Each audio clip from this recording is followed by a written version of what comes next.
TDS यानी tax deduction at source. TDS एक government of India द्वारा इंट्रोड्यूस किया गया एक ऐसा सिस्टम है जिस सिस्टम के अंतर्गत पॉइंट ऑफ इनकम जनरेशन पर ही टैक्स काट के गवर्नमेंट रेवेन्यू में जमा किया जाता है। टैक्स काटने की जिम्मेदारी और उसको गवर्नमेंट रेवेन्यू में जमा करना, गवर्नमेंट ट्रेजरी में जमा करना, ये दोनों ही जिम्मेदारी उनकी है जो पेमेंट कर रहे हैं। जैसे ही टैक्स पेमेंट करने की बातें आती हैं तो आपके जहन में दो सवाल आते हैं। पहला सवाल कि क्या इसकी कोई सीमा है कि उस सीमा के ऊपर यदि इनकम होगी तभी TDS काटा जाएगा, और जब TDS काटा जाएगा तो उसका रेट क्या होगा। आज की वीडियो में हम चर्चा करेंगे इन्हीं दो मुद्दों पर। हालांकि बहुत सारे पॉइंट ऑफ इनकम जनरेशन है, सभी पॉइंट्स ऑफ इनकम जनरेशन को कवर करना एक वीडियो में संभव नहीं है। हम कुछ ऐसे पॉइंट्स ऑफ इनकम जनरेशन को या ऐसे सोर्स ऑफ इनकम को हम मेंशन करेंगे जो सामान्य तौर per day to day life में एक आम टैक्स पेयर को जानना चाहिए। मैं DM झा, आप देख रहे हैं स्टोन टैक्समैन चैनल। यदि इस वीडियो से आपको कोई नई जानकारी मिले या ये वीडियो पसंद आए, इसको लाइक करें, अपने फ्रेंड्स के साथ शेयर करें, कमेंट बॉक्स में यस लिखें। और यदि आपको लगे कि इस वीडियो में ऐसी कोई नई जानकारी नहीं है जो पहले से आपको नहीं मालूम थी, या ये वीडियो ही आपको पसंद ना आया हो, तो कमेंट बॉक्स में नो लिखें। और यदि आपकी रुचि इन्वेस्टमेंट, खासकर mutual fund investment, direct taxation और बैंकिंग में है और अभी तक आपने हमारे चैनल को सब्सक्राइब नहीं किया है, तो हमारे चैनल को सब्सक्राइब करें और ऑल बटन पर क्लिक करें ताकि मेरे सभी नए वीडियो की नोटिफिकेशन आपको लगातार मिलती रहे। TDS एक एडवांस टैक्स है। एडवांस टैक्स का मतलब कि टैक्स का फाइनल कैलकुलेशन वित्तीय वर्ष के अंत में होता है, लेकिन जब भी आपको कोई पेमेंट किया जाता है उसी समय उसका पॉइंट ऑफ सोर्स पे वो TDS काट लिया जाता है। लेकिन एडवांस टैक्स या TDS काटने के बाद आप ये ना समझना चाहिए आपको कि आपकी टैक्स लायबिलिटी पूरी हो गई। टैक्स लायबिलिटी पूरी हुई या नहीं हुई ये तब समझ में आएगा जब आप टैक्स ईयर में, जो कि पहले नाम इसका असेसमेंट ईयर था, टैक्स ईयर में जब सारे इनकम का डिटेल आप इनकम से रिटर्न में देंगे तब आपको पता चलेगा कि आपकी टैक्स लायबिलिटी बनती है या नहीं बनती है। तो ये करें कि TDS एक एडवांस टैक्स, जैसे एडवांस दिया जाता है, टैक्स का भी ये आपका एडवांस पेमेंट है। तो जैसे मैंने कहा था कि इसमें दो बातें हम करेंगे। कुछ important point of income generation की बातें करेंगे, देखेंगे उसमें थ्रेशोल्ड लिमिट क्या है, यानी किस सीमा के बाद वो टैक्स कटेगा, और यदि टैक्स कटेगा जिसको हम TDS कहते हैं तो वो TDS का रेट क्या होगा। तो सबसे पहले बात करते हैं सैलरी इनकम की। सैलरी इनकम का जो थ्रेशोल्ड लिमिट है वो बेसिक एग्जाम्पशन लिमिट है, और जो आपका एम्प्लॉयर है वो जिस इनकम स्लैब में आप फॉल करेंगे उसके हिसाब से टैक्स आपका काट के गवर्नमेंट ट्रेजरी में जमा कर देगा। यह जिम्मेदारी एम्प्लॉयर की। और मैंने पहले भी कहा ये TDS काटने की जिम्मेदारी उसी की होती है जो पेमेंट करता है, और सैलरी के केस में चूँकि आपका एम्प्लॉयर आपको पेमेंट करता है इसलिए ये जिम्मेदारी उसी की है। दूसरा है डिविडेंड इनकम। ये डिविडेंड इनकम हो सकता है कि म्यूचुअल फंड पर भी हो या शेयर्स पर भी हो, जिस पर भी डिविडेंड इनकम होता है उसकी थ्रेशोल्ड लिमिट 10,000 रुपये है और TDS का रेट इसमें 10% है।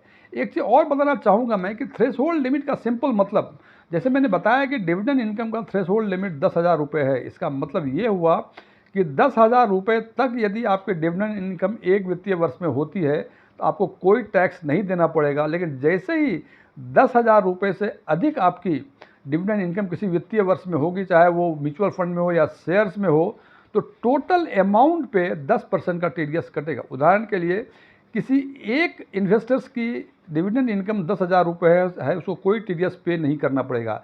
लेकिन किसी दूसरे इन्वेस्टर्स की यदि डिविडेंड इनकम 11,000 रुपये है तो इनके पूरे 11,000 पे 10% यानी 1,100 रुपये, 1,100 रुपीज़ इनका TDS कटेगा, और उनके पैन नंबर के बेसिस पे जो उनका डिडक्टर होगा वो गवर्नमेंट ट्रेजरी में इसको जमा करा देगा। तो ध्यान रखें, थ्रेशोल्ड लिमिट मतलब थ्रेशोल्ड लिमिट तक कोई टैक्स नहीं, वो लिमिट है, और उसके ऊपर जैसे ही क्रॉस किया वो पूरे अमाउंट पे TDS कटता है। तीसरा है इंटरेस्ट इनकम ऑन सिक्योरिटीज़। इसका थ्रेशोल्ड लिमिट 10,000 रुपये है और इसकी भी TDS का रेट 10% है। दूसरा है interest income on other than securities, यानी नॉन सिक्योरिटीज़, जैसे बैंक के फिक्स डिपॉजिट है, बैंक के कोई बैंक के पोस्ट ऑफिस के कोई डिपॉजिट्स हैं, इस तरह के सारे डिपॉजिट्स के जो इंटरेस्ट होंगे वो इनकम फ्रॉम नॉन सिक्योरिटीज़ में होंगे। और इसमें दो क्लॉज है, दो प्रोविजंस है इसमें कि यदि आप सीनियर सिटीजन हैं, यानी आपकी उम्र 60 वर्ष या इससे अधिक है, तो इसकी थ्रेशोल्ड लिमिट 1 लाख रुपए है और 1 लाख रुपए से जैसे ही अधिक होगा वो टीडीएस का रेट 10% हो जाएगा। लेकिन यदि आप अदर देन सीनियर सिटीजन हैं, यानी आपकी उम्र 60 वर्ष से कम है, तो थ्रेशोल्ड लिमिट 50,000 है, जबकि सीनियर सिटीजन की बताई थी मैंने 1 लाख रुपए, और यहाँ भी टीडीएस का रेट 10% है। पाँचवा है इंश्योरेंस कमीशन। एक वित्तीय वर्ष में जो थ्रेशोल्ड लिमिट है वो 20,000 रुपये है और इसकी टीटीएस का रेट है 2%।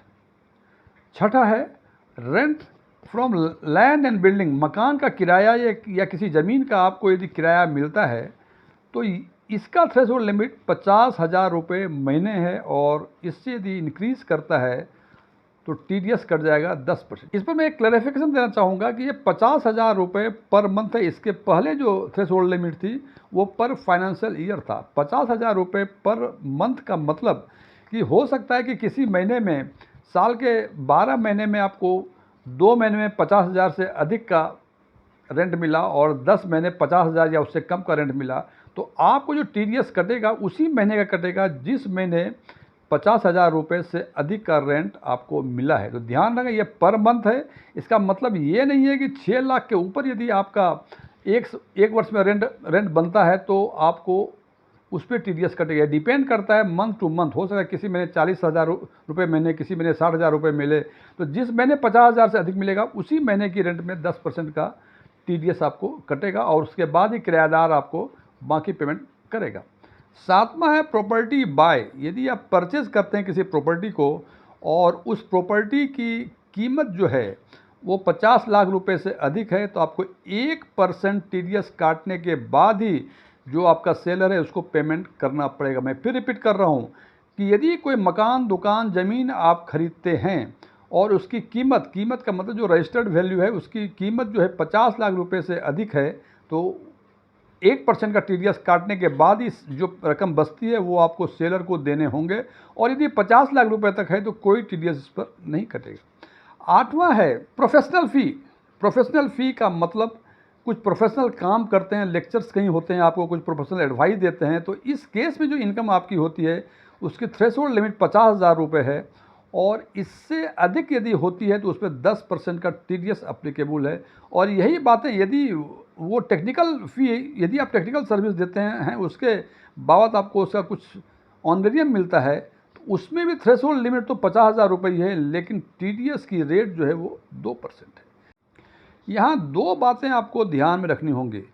पहला ये कि ये टीडीएस काटने की जिम्मेदारी उनकी है जो पेमेंट कर रहा है और उसको गवर्नमेंट ट्रेजरी में जमा करने की जिम्मेदारी भी उन्हीं की है। और यदि वो अप्लीकेबल रेट से टैक्स टीडीएस नहीं काटते हैं या टीडीएस काटते ही नहीं हैं तो इसकी सारी जिम्मेदारी डायरेक्टर पर होगी और इनकम टैक्स डिपार्टमेंट के रूल्स के हिसाब से उन पर पेनल्टी भी इम्पोज किया जा सकता है। दूसरी बात यह है कि यदि जिसको पेमेंट मिल रहा है उसको वैलिड पैन उसके पास नहीं है, यानी आपने ज़मीन बेची, आपके पास वैलिड पैन नहीं है, तो उस केस में समान अवस्था में जो नॉर्मल टैक्स टीडीएस रेट है उससे 2 गुना कटता है। यानी प्रॉपर्टी सेल में नॉर्मल टीडीएस रेट 1% है, तो और यदि आपके पास वैलिड पैन नहीं है, आप मीन्स जो आप बेच रहे हैं, सेलर की बात कर रहा हूँ, सेलर के पास वैलिड पैन नहीं है तो बायर को चाहिए कि 1% के बदले उस पर 2% का टीडीएस काट के गवर्नमेंट रेवेन्यू में, गवर्नमेंट ट्रेजरी में जमा कर दी। ये 2 बातें ध्यान रखनी है।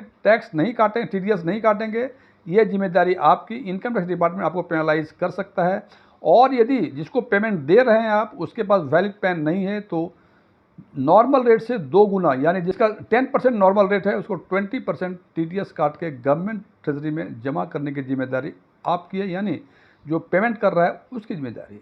फ्रेंड्स, ये वीडियो क्लोज करने के पहले मैं कुछ डिस्क्लेमर देना चाहता हूँ कि मैं कोई टैक्स कंसल्टेंट नहीं हूँ, नहीं मैं इन्वेस्टमेंट एडवाइज़र हूँ, नहीं मैं म्यूचुअल फंड एडवाइज़र हूँ, नहीं मैंने सेबी कोई एग्ज़ाम इस बाबत में पास किए हैं। ओपन डोमेन में जो भी इन्फॉर्मेशन अवेलेबल हैं उसके बेसिस पे मैं आम लोगों के लिए आम वीडियो बनाया करता हूँ। ये मेरे विचार थे, मेरे विचारों से सहमत होना कोई ज़रूरी नहीं है। यदि आप मेरे विचारों से सहमत हैं तो कमेंट बॉक्स में एग्रीड लिखें और यदि आप मेरे बातों से सहमत नहीं हैं तो कमेंट बॉक्स में नॉट एग्रीड लिखें। लेकिन नॉट एग्रीड लिखने के साथ साथ कारण ज़रूर बताएं कि आप हमारे किस बात पर सहमत नहीं हैं, सो दैट कि मैं भी अपना नॉलेज कुछ अपडेट कर सकूं। Thank you.